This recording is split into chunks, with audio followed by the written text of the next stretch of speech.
That's all the notion of having a media which is branded, which is sponsored, a way to interact, not only to push information, but also to ask for information, to renew this information dynamically, and to interact with the audience wherever they are on an almost always on manner, which the PC-centric advertisement cannot do. Yeah, no, absolutely. And I think geolocation is one of those areas that can be very exciting in terms of what you can do in advertising there. Cool. And I was just, I'd like to get your view on that too, though. Do you think that advertising is going to be one of those things that we need to have in our toolkit to sort of stop the price erosion that we're seeing in sort of, as you mentioned earlier? I don't think there's going to be price erosion anytime soon on the mobile advertising. I mean, no, I was talking about like mobile apps. When you're buying mobile apps, and so you're not able to charge what you hope to charge. So maybe you supplement it with advertising or something like that. Well, the first thing that's going to drop the price of the apps is not so much the advertising, but the ability to buy content or additional content within an app.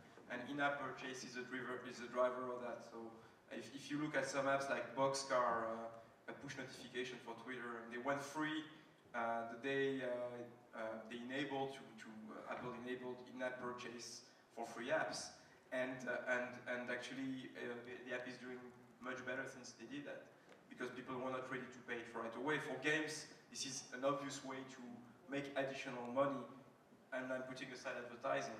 So I think in-app purchase is going to be a direct driver of additional revenue, and I assume other app stores and mobile operators are also looking at that opportunity, because once you get hooked through a free app, it's very easy to push additional premium content through it, and it's, I think, more rewarding than banners or mobile formats.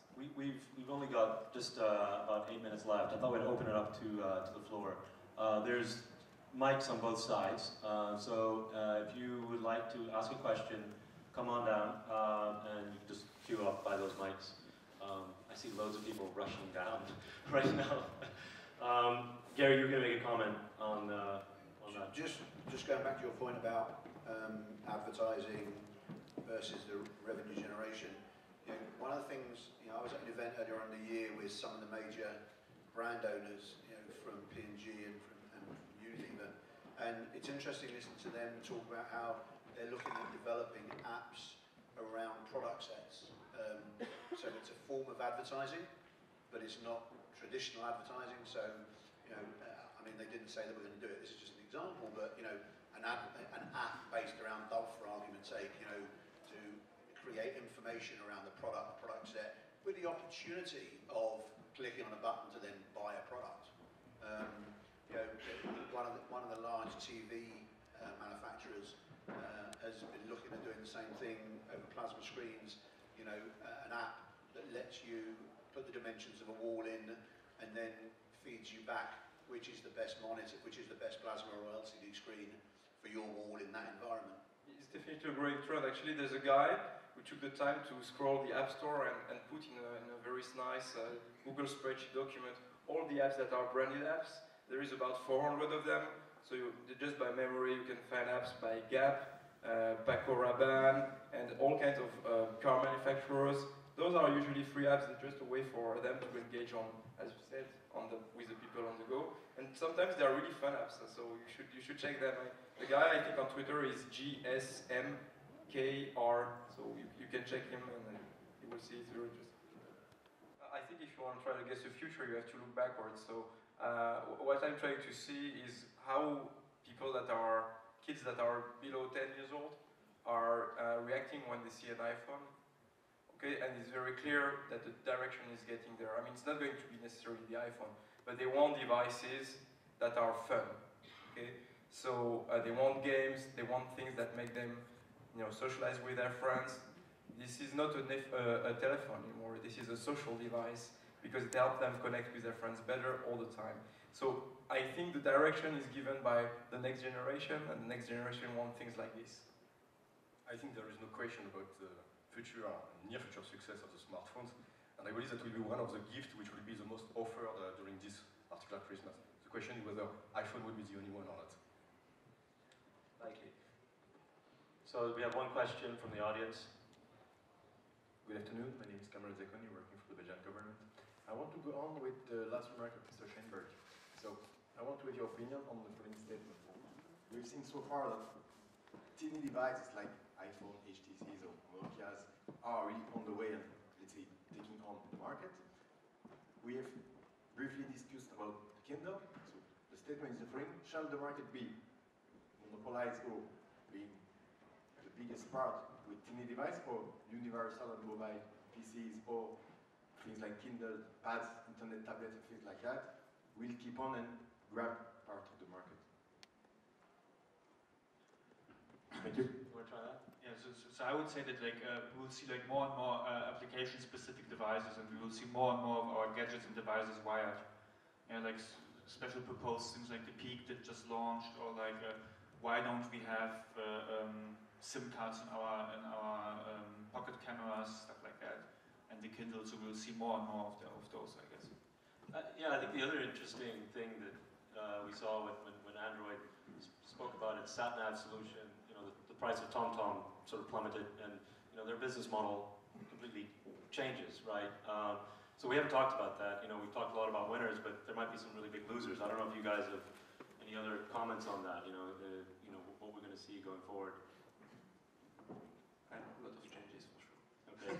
I mean, I think you've hit the nail on the head. You know, if you look at what happened with, you know, TomTom launched their app for the iPhone. I think it was £59 in the UK initially. Suddenly, the Android version came out and the price plummeted. You know, and I think that's going to happen more and more. You know, people are going to realise that, you know, it's better to sell a lot of something at a lower price than less at a higher price. But it's a bit on your point in terms of like lots of different devices, maybe interconnected, and we don't really, more and more difficult to tell the difference between them. So, which is a really interesting trend too.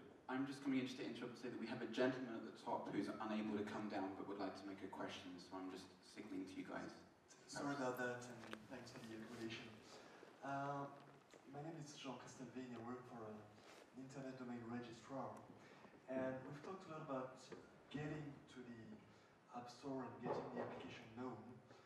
We've seen a trend recently of people trying to promote their applications through Google Ads, for example, or through generated traffic. My question to all of you would be, would you consider right now putting a link to the App Store or the applicable variant depending on your device attached to a Google Ad? In other words, the Google Ad going directly to the relevant page of the App Store? Or do you think you still need to the intermediary of a website in order to get the customer to go to the App Store? Yes, first of all, a generic comment on that, which is a subject we touched a little bit earlier.